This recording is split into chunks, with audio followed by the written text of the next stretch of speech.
Thank you for making it. This is the meeting portion of our stakeholder celebration. The eating portion will be tomorrow. After our service, we're going to have a pancake breakfast after our 9 o'clock outdoor service. And so plan on coming to that. We'll do our awards and some of the special things that we normally do at our stakeholder celebration tomorrow. But today, what we want to do is we want to encourage you with some of the ways that God moved this year and some of the things that he did in spite of what a stupid year 2020 was. But, it certainly wasn't the kind of a year that we expected. We're going to encourage you with some of the things that God did, but we also want to challenge you. We're going to challenge you to commit to our vision and our plan and to your role as a stakeholder. And then we're going to ask God together to do even more than we could ask or imagine.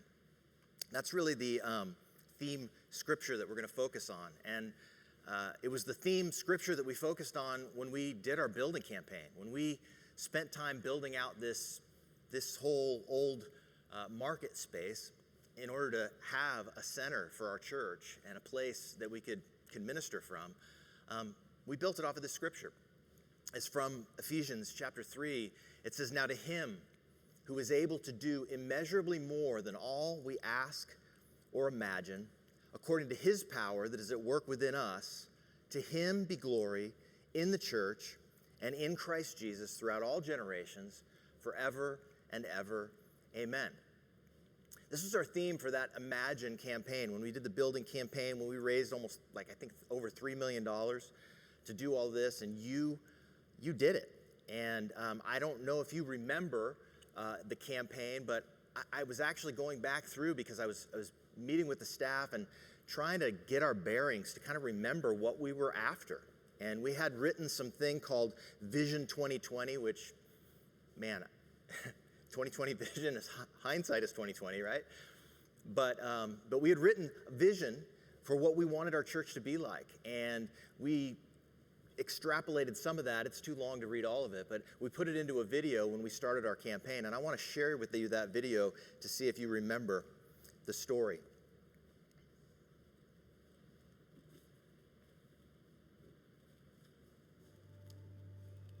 Can we get the audio in the house? Religion and striving to rest in the good news of God's grace.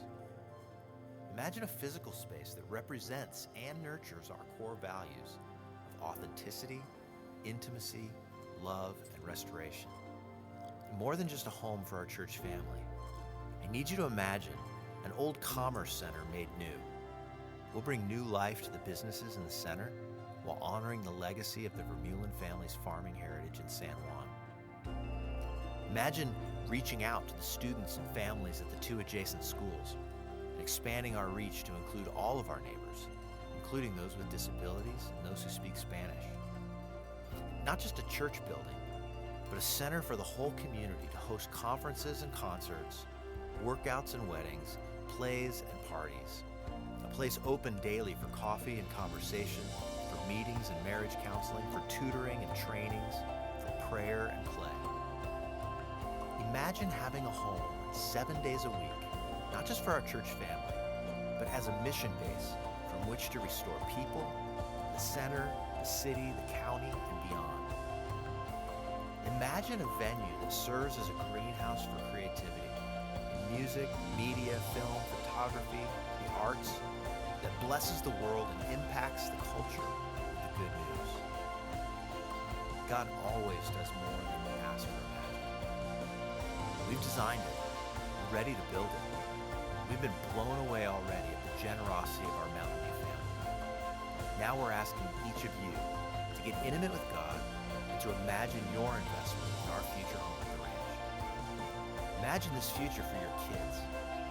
Imagine it for our cities. Imagine the joy of being able to say, "We did this." Imagine the smile on God's face as he says, "Well done, my good and faithful servant."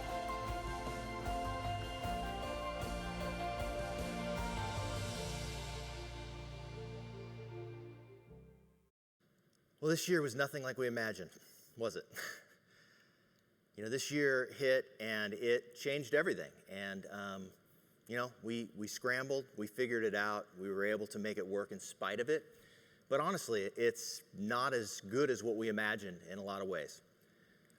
But see, the thing is, God always does more than we can ask or imagine. Even in the middle of a year like this, God takes what we can do and he does more.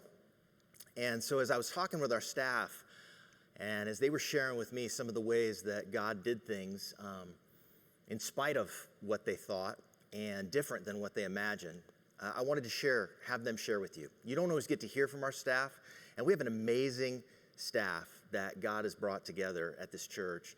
And so I wanted several of them to share with you some of the things that God did. We're going to let Ryan lead it off.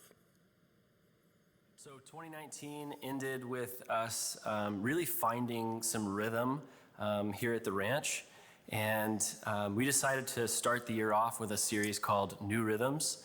And we were just excited for the harvest we saw on the horizon of 2020. There was so much momentum, so much goodness happening in our ministries and in the community, and just connections that we had as a body. And so starting out in that way with baptisms and just a place of rest and all that, to have March roll around and us to feel such a drastic, I would almost say violent shift in that rhythm, it really felt like somebody hitting the record player and it just skipping.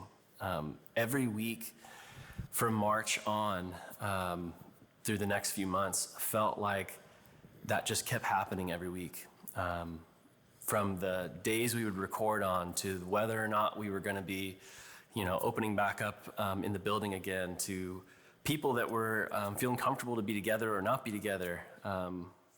We moved everything into my living room for a time. There was just a shift, and it felt like no matter what we did, and we worked really hard to find rhythm again, to put everybody back on sure footing. It felt like we just couldn't find solid ground. From an outside perspective, if you had been watching our online services, they probably felt like they just started getting better and better and better because our team was working hard and making good strides. But behind the scenes, that was just taking such a toll on our staff and on our volunteers, and trying to figure out how to find rhythm in the middle of all that. It wasn't probably until summer that I started to feel, I guess, just like a call from Jesus to have me deal with what I could just call now as loss. I felt like I had lost the momentum that we had going into 2020. Plans to disciple and bring up and to make big people. And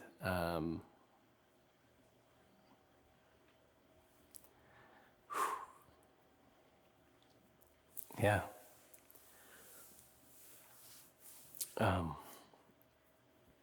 There was a lot of struggles behind the scenes for our team, and a lot of different pressure. And there's a part of me that feels all that struggle and wrestling, and also feels pride in my staff, pride in the way that we have shifted, the amount of times we've come back together to regroup and to be honest about where we're at with things and to embody the values of our church in how to move forward. And so we did that a few times, and I really think a posture we took was one of just surrendering whatever happened last week and surrendering to God whatever plans we had for what was coming next. So I think out of that posture, it's just helped us to deal with what's right in front of us right now. And so with that, we've learned to bring everything fully online.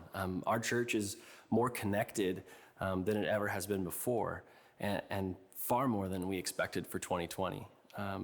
We're now connected to people from Idaho to Florida to Hawaii or even South America who are connected to our church, connected to our values. And so it just brings immense pride to me in the staff and the volunteers, how they've stepped up, how they've been able to move and find rhythm. And if we can find rhythm in the midst of a crisis, then I am excited to see what God does in the coming seasons.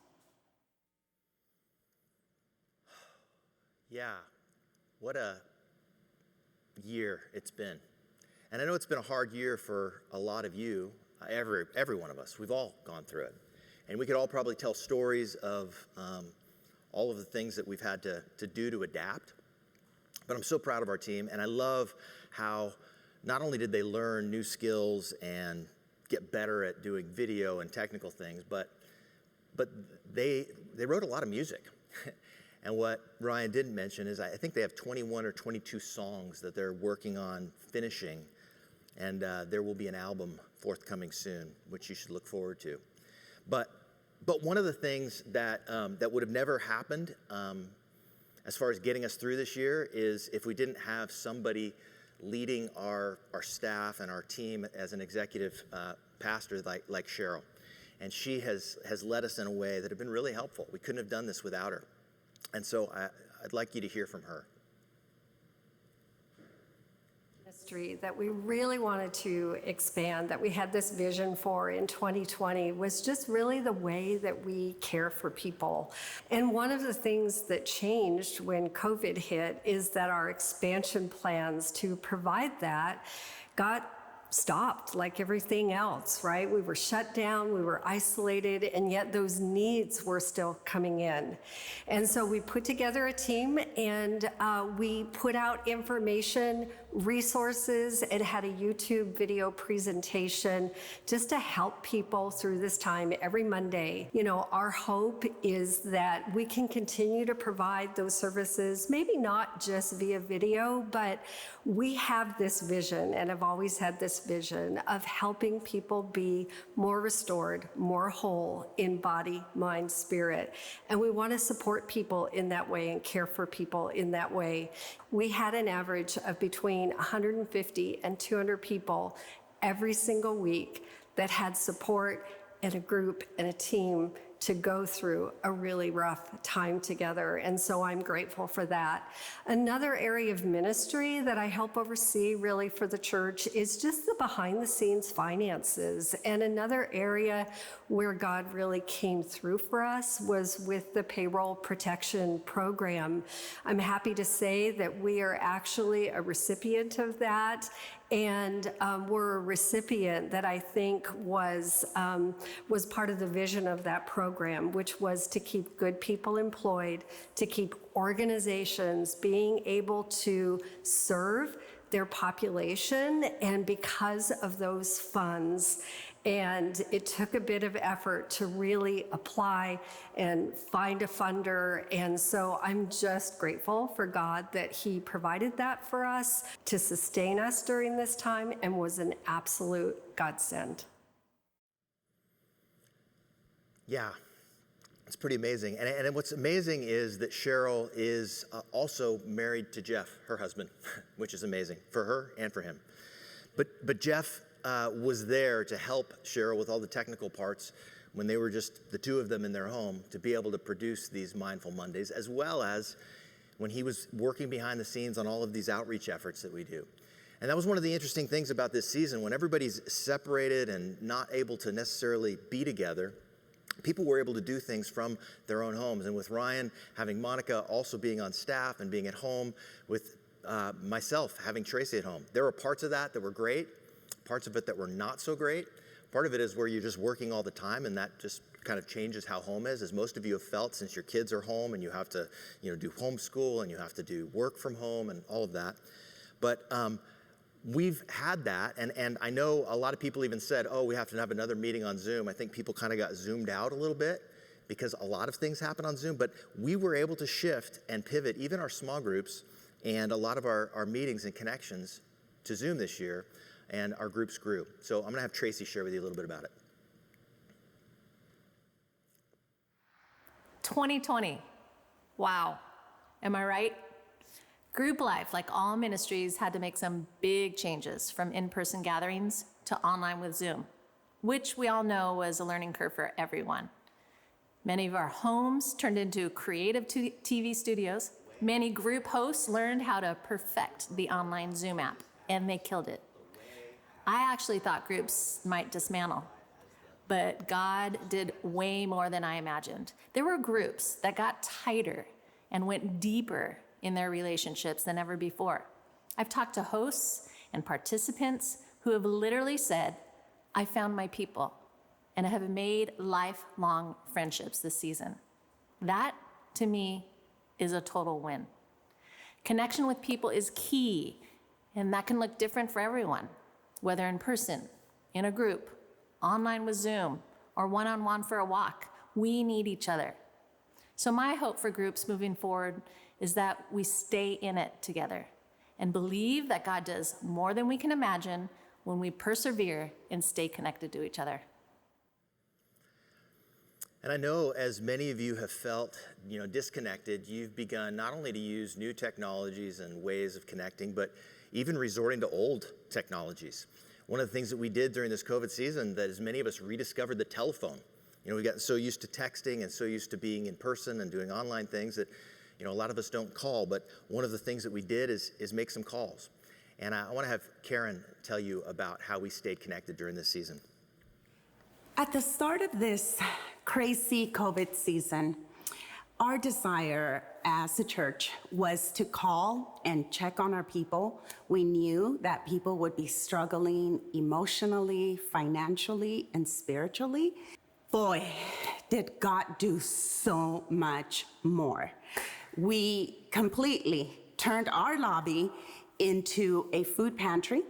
We partnered with Unidos, and through that partnership, we had some of you who amazingly volunteered to come out on Tuesdays and wear your PPE and help Unidos deliver over 10,000 meals to our local community. Some of you also went on weekends to help the Crisis Coalition and pass out free meals, breakfast, lunch, and dinner to families driving through the Marbella Plaza.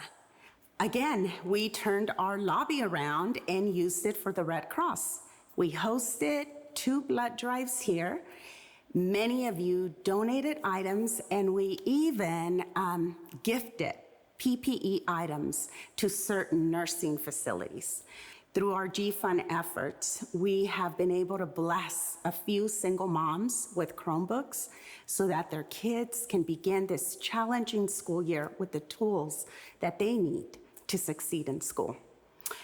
Those are some of the amazing things God has done through us, through you, through Mountain View.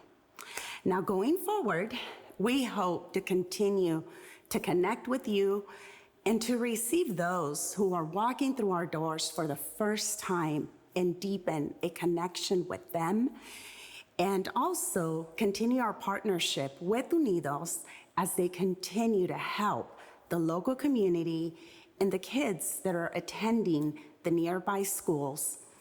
So we have more dreams for the future, and we know that God will continue to do so much more. So cool, all the stuff that we've been able to do, even in a season when normal operations were shut down. I don't know if you call it abnormal operations, but we did a lot of good stuff. And we're continuing, but people like Karen can't do it all by themselves, and it can't be something that just the staff does. We need more people, and as you've rallied during that time, we need people to rally now and continue with that. Another area that we need to continue to rally and that we've been able to open doors during this season that it wasn't what they expected, but it was actually more, was in the area of the church plant that we're doing and our bilingual church plant that David Seha is working on. So I want you to hear from David. September 2019, we started meeting monthly for Iglesia Monte Vista, our services, which are bilingual, and it was exciting. We were starting to see momentum. And our plans were in January, March to start meeting weekly and gathering weekly. Well, like you all know, COVID hit, and in March there was a shutdown and our plans were put on hold. But even in the midst of that, we were able to see how God opened up opportunities and opened up doors for us to go into the community and serve. And one of those opportunities was the Crisis Kitchen. Every weekend, the Crisis Kitchen would open. And one of the cool things is I was able to go in there, and they gave me the opportunity to share the message on Sundays for the workers. And we basically started doing Sunday services in this shop, and it was so exciting. And not only that, we were able to deliver food to communities and families that were in need. And in the midst of that, we were connecting with more families, walking with people in this time of struggle and basically suffering that they were going through, right? Many lost their jobs. And we were able to come alongside them as a church and be able to pray with people. And we started doing outreach at the park too, and started doing services on Wednesdays at the park. And it was just so exciting. These opportunities and these things that weren't happening before happen now. And this is what our church is doing. And now our future goal is that we're gonna start gathering weekly with our community and doing worship and coming together. And it's just, we're excited to see what God is going to do in this next season that we're walking into as a church plant. And I thank you for supporting us, for championing with us, for praying for us. And we're in this together, and I'm excited about that. So cool. I actually told David, I think this season and everything that happened was better for his church plant than if they would have continued with their original plan, because he made so many connections and became a trusted resource to the community. And David and Joyce and their family are actually moving into the neighborhood where most of the people that they serve are, and where Unidos has been working. And so it's going to be a huge opportunity in this next year. One of the things that's been interesting, even as we've done that, and even in the normal work with Unidos, is working with kids. And this year we've had change in our kids ministry, and we've got new staff, new kids ministry, and new family ministry that we were just starting, and people that had just come on right before this whole thing happened. And so it's been a weird season for new staff to try to get connected, but I want you to see some of the ways that our kids ministry has been working and hear from these great people that are leading this ministry. When I stepped into my role of kids director here at Mountain View, I imagined growing a kids team of volunteers that could more intentionally pursue conversations with the kids that needed to start happening in the classrooms on Sunday mornings. And I believe that those small conversations really matter.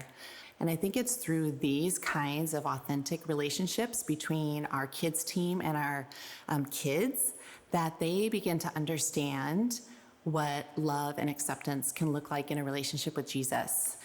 And then COVID hit. And when our church went online 100%, I honestly was not sure how I was going to continue that connection through a camera lens. And I didn't want it to be simply just entertainment. So God was amazing. I mean, he allowed for incredible moments of just special connection and conversations, not only with kids, but actually with parents. And on a busy Sunday morning, I don't have a lot of time to pursue those conversations. And so that was a beautiful time for me to get to know families well. In this next season, I am asking God for so much more. I am asking that he will bring more individuals to be a part of our kids team so that as our kids come into our church, they are seen, they are known, and they are loved every single time they walk through our church doors. Because that, I believe, will bring to them the understanding of more of who God is, and they're gonna get a taste of what God's love is like, and they're gonna want more. We desire for Mountain View kids to know without a shadow of a doubt that they can hear God's loving voice over their lives. They can stand on the truth that God is a good God. They can see others through the eyes of Jesus, and they can be generous to the world around them through the power of the Holy Spirit. You know, as I think back on February, we all quickly entered into this season where the need for family ministry was felt here and felt throughout the world. Family is the chosen tool that God designed to share his love and to empower his people in the way of Jesus. So we are really excited. We've begun building a family ministry here through vision, through relationships, resources, and awesome connections. Like one of them was the VBS family night that we had, where it was so amazing. We had a bunch of families come out. We ended up having it in one of our family's backyards. And it was so sweet to watch parents and kids sitting next to each other, hearing the truth of Jesus together, worshiping together, engaging with one another. We even kind of handed off that spiritual authority for a moment and showed parents like, hey, this is your opportunity. Lead your kids in a time of prayer.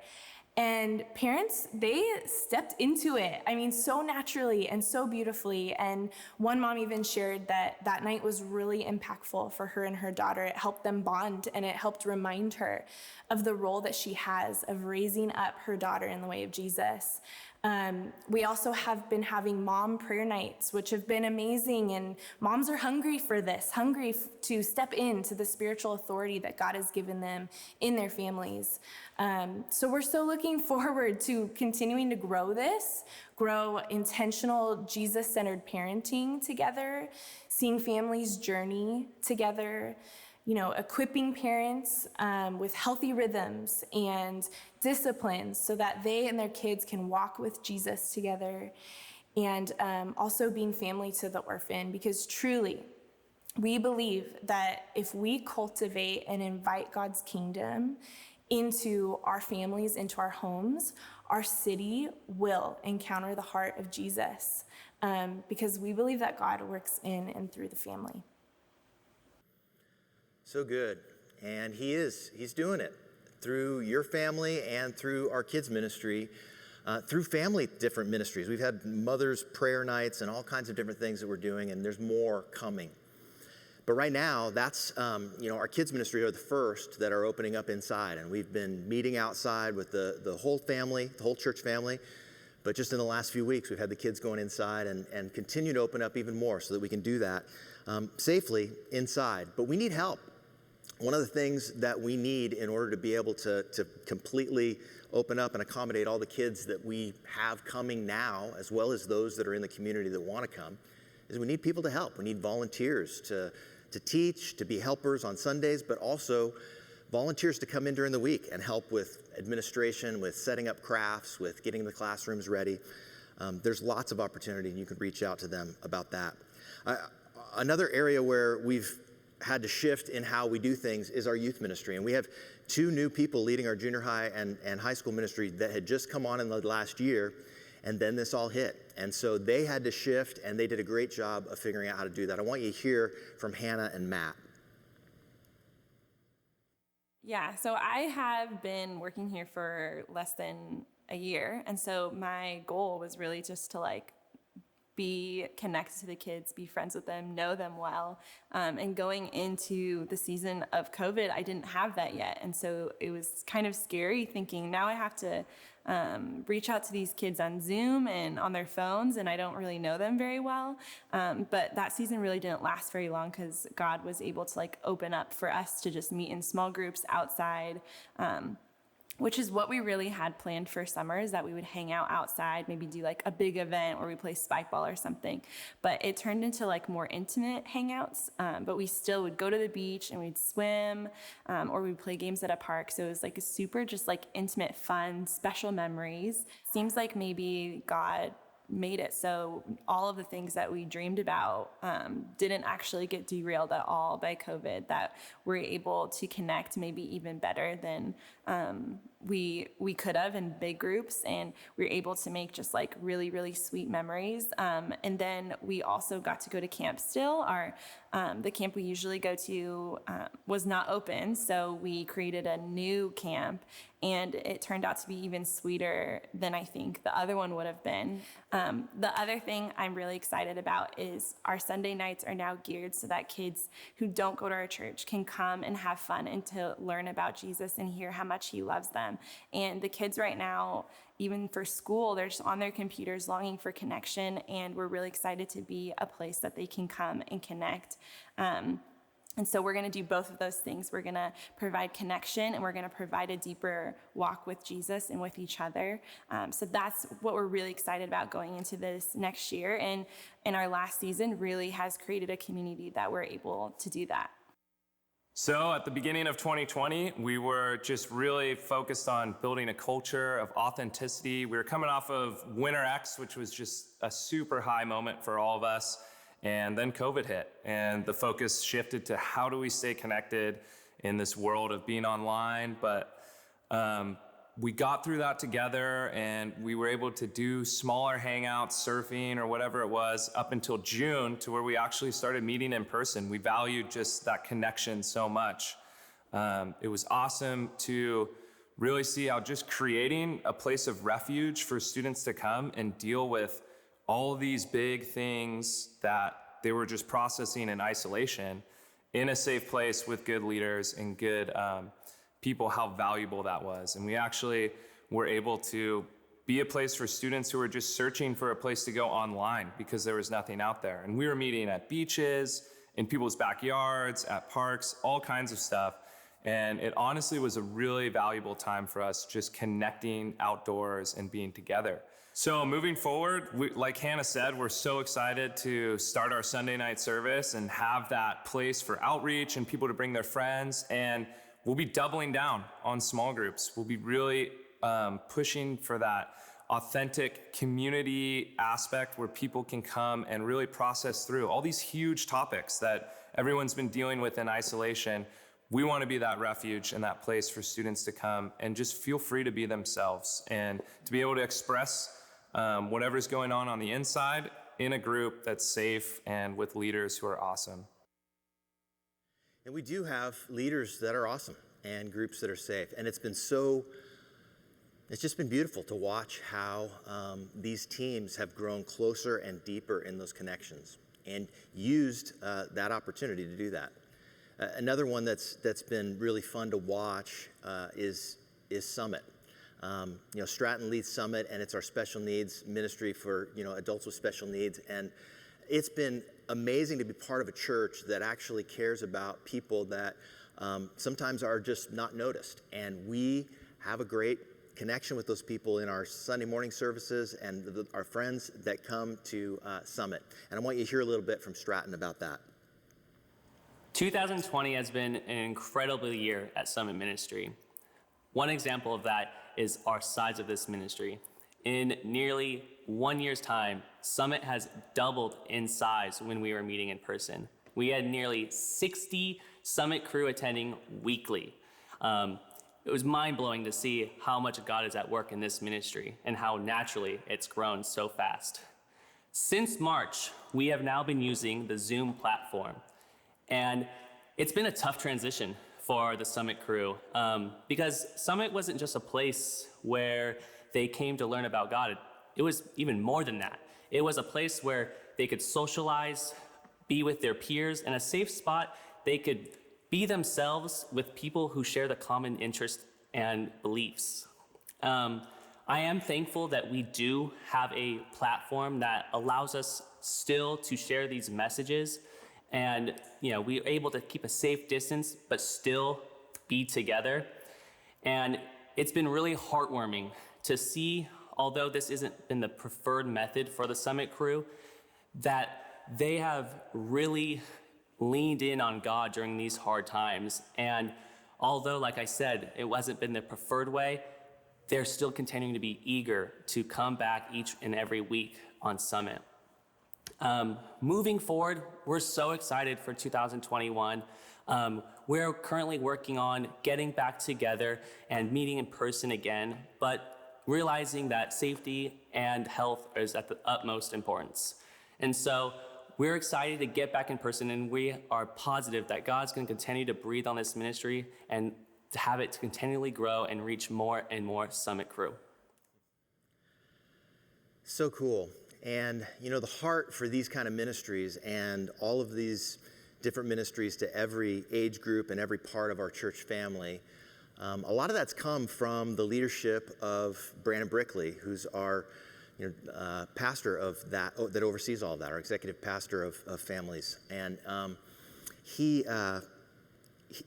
started building an ministry, and Summit grew out of even what he had created in the culture of the high school ministry back when he was doing that. And we kind of joke with him that everybody that was reporting to him when he came on has quit by now. So he has had to rebuild a whole team. And I don't know what that says about you, Brick, but actually it's been really great to see all new people that have stepped in, and they've all taken the ministry further. And so we're excited for that. And I want Brick to kind of share just a little bit to close out the staff sharing. It's been incredible to be a part of a church where God is alive and well and doing amazing things, not just in our church body, but in our community and globally. A lot of you were a part of our one meal packing, where we didn't do it as we've normally done it, but got creative and were able to do it in homes and pack over 60,000 meals that went out to refugees in Uganda. We've also, even in this time as our church body, a lot of things have been hard for many of us economically. We've been more generous as a church, whether it be our first fruits or our G Fund or solidifying specific donors that want to be a part of global relief in this incredibly difficult time. And that's looked like us supporting our partners in Lebanon who are recovering from that massive, devastating blast. We've committed every month to pay money so that they could continue in their recovery and continue in their ministry. We've also supported our friends and our partners in Malawi in a time where they were at risk because of the economic impact of COVID, of laying off their whole staff. Mountain View Church has stepped up, and your generosity has stepped up so that they were able to pay their staff and they didn't have to lay anybody off. And so it's been incredibly amazing to be a part of what God's been doing. And I'm so incredibly proud of our staff. Our staff, I've been a part of church ministry for over 17 years, and there's never been a more difficult, challenging time than right now. This last six months have been unprecedented, and I'm so proud of our staff at Mountain View Church and our church body that has led and they've pushed through during this time. And I keep on thinking, if God has done all of these crazy, amazing, beautiful things in the last 6 months, in spite of all of this, I can't wait for what he's going to do in this next season. I joke with Brick that I love nouns and he loves verbs. I just always think in ideas and concepts and theology, and Brick always thinks in so what do we do? And I love that, and the way that he helps put legs to the things that I'm teaching and discovering in the scripture. And it's been a great benefit to us. And that kind of brings me back to our verse that we've been talking about. Now to him, that's God, who is able to do immeasurably more than all we ask or imagine, according to his power that is at work within us. See, God does immeasurably more through his power that is at work within us. You can't have one without the other. God doesn't do it all by himself. God won't do it all by himself. And we can't do it all by ourselves. But it's a partnership, and God has chosen to use us as his people, as his church. You as stakeholders have signed up basically to be that, to be the hands and feet of Jesus, to be the body of Christ, the enacting of what God does on the earth. And it's only through God's power, but it's only through his power working through us. We can't do it without him, and he won't do it without us. And so that's why we need you. We need you as stakeholders, and that's why it's important not only to just be at this meeting and to know what's going on and to hear this stuff, but we need you to have a stake. We've talked about what it means to have a stake in this church, and those of you, when you signed up to get one of these stakes that you actually could put in your yard and claim your home as an embassy for the kingdom of God and as a representative of our church in your neighborhood, you said that you would have a stake, and you've done that, and most of you have done that incredibly well. Probably all the people that are watching this have done that very incredibly well, but we need more people to do more, and we need to get more stakeholders and more people involved. And we've got a plan this year to help people that are attenders and that are visitors to become stakeholders, and help stakeholders to continue to grow and understand their gifts and find really their sweet spot, so that they're not just serving, in areas that don't fit them, but they're serving in areas that are really what they were made for. But I just want to remind you of what this commitment of a stakeholder is. And it's to serve. That's the S, is it starts with serve. And we need everybody to serve. And right now, a lot of you in the ministries that you were serving in kind of haven't been meeting, and so you haven't had the opportunity to do that. Well, part of us being able to continue to get back to like reopening everything and getting back to our Sunday morning services is that we need people to serve. And we right now are planning to be able to reopen indoor services in the next month or so. We've got 2 dates set out. The first one we set out a little far, and we said it's going to be right before Thanksgiving. We're going to open up and move inside. But we think we can do it sooner. Like October 25th, we would like to be back inside with 2 services, with also continuing to have outside. We'll bring a monitor outside and have people that can sit outside on the patio, and even cars parked out on the patio, and still continue online, so that we have options for everybody. But we need to move forward and get back on track. And we want to do that sooner rather than later. And the only thing that's going to stop us from doing that, the biggest thing, is going to be volunteers. We need volunteers to help with parking. We need volunteers to help with greeting. We need people that are going to come help set up and tear down. We need people that are going to teach kids classes, and people that are going to help in the classes, and people that are going to set up the classes during the week for all of the crafts and all the stuff that needs to get done. We need people for our tech team. There's a lot that goes into pulling off a church. And even as great of a staff that we have, our staff exists to lead our volunteers. And the staff lead volunteers, but we need you. And so we need you, and we need you to help us get others to serve, to tithe. You're going to hear in a minute, and many of you already watched Jody's presentation about the budget. And there are things, there in the budget, we need people to tithe. We need to be able to support it. And it's going to take not just us, who are stakeholders now, but it's going to take more of us. And we are going to have to find, get more people involved, invite more people to church, get more people that are coming and that are looking for something to be involved in the life of our church. To attend, we need you to attend. And to do it, we need to actually get people back here. And I know everybody got out of the habit of, being at church and, coming on Sundays and everything else. But we've got to get in a regular habit of regular attendance. Even the kind of sporadic attendance of just kind of showing up here and there. As stakeholders, we got to push past that, because if you don't show up, like, you're the church, and the church needs you. And creating an environment and the kind of like momentum that Ryan was talking about was when he was speaking. It takes people showing up and people giving themselves to worship, people giving themselves to reaching out to new people. And this has become such a strange season where it's awkward and you don't quite know how to do it and all of that. But we got to push through it, and we got to figure out how to do it. And we got to continue to attend. And even if you aren't ready to attend in person, we're going to continue to do it online. But I want you to engage online so that your presence there actually makes a difference. You're not just watching. You're not a spectator.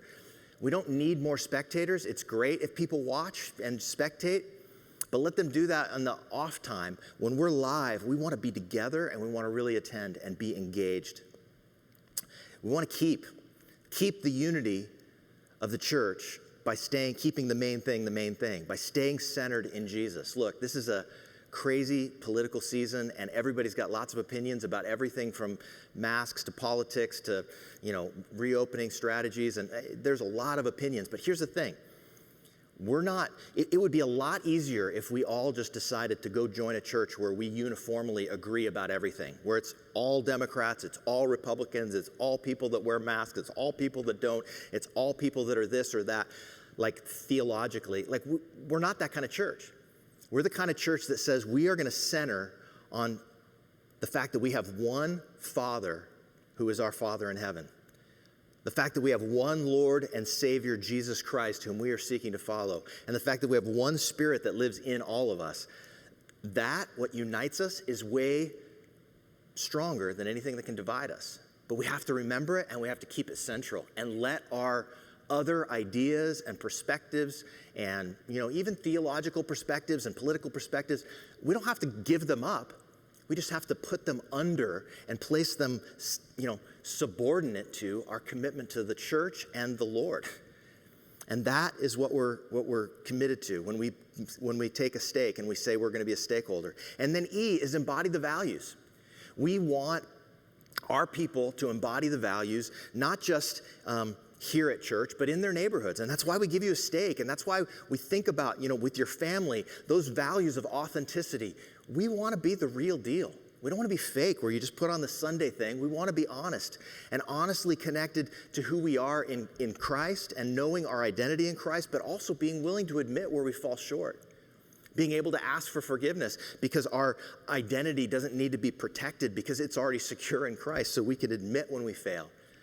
So we can be honest about our shortcomings or what we don't know and not have to hold it all together. We need that authenticity. We need to pursue intimacy with God.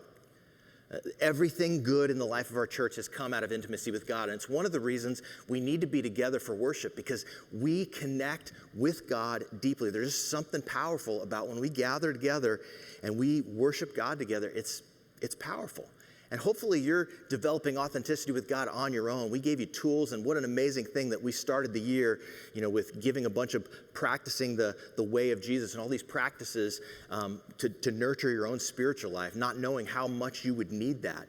But we need to do it alone, but we need to also do it together.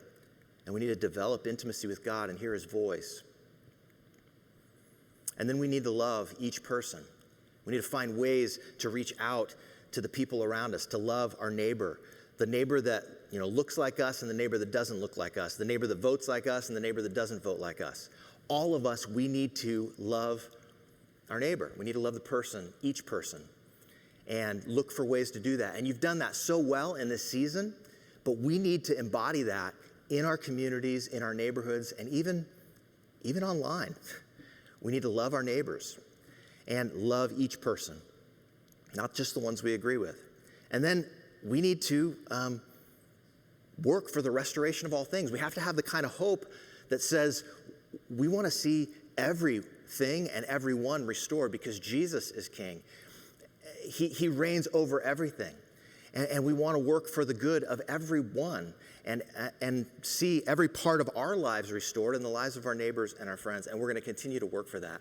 And so embodying the values is really important. And when I was thinking about what do we need to do in this next season, we just need to do what we already said we're going to do, to have a stake, to own this stuff. Because that's the stuff we can actually, measure. When we got back to that verse, I'll remind you of the verse again. To him who is able to do immeasurably more than all we ask or imagine. This is the immeasurable part.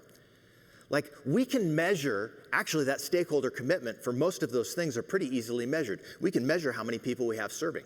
We can measure the tithes and how much, and you'll hear some of the measurements of who's serving and tithes and all of that in Jody's presentation. We can measure attendance, but here's what we can't do. We can't measure the impact of what it's going to do if you do all those things. See, because if you have a stake and you are committed to that stuff, God's going to take what we do, his power that's at work within us to help us to do it. God takes what we do and he makes it immeasurably more, exponentially more.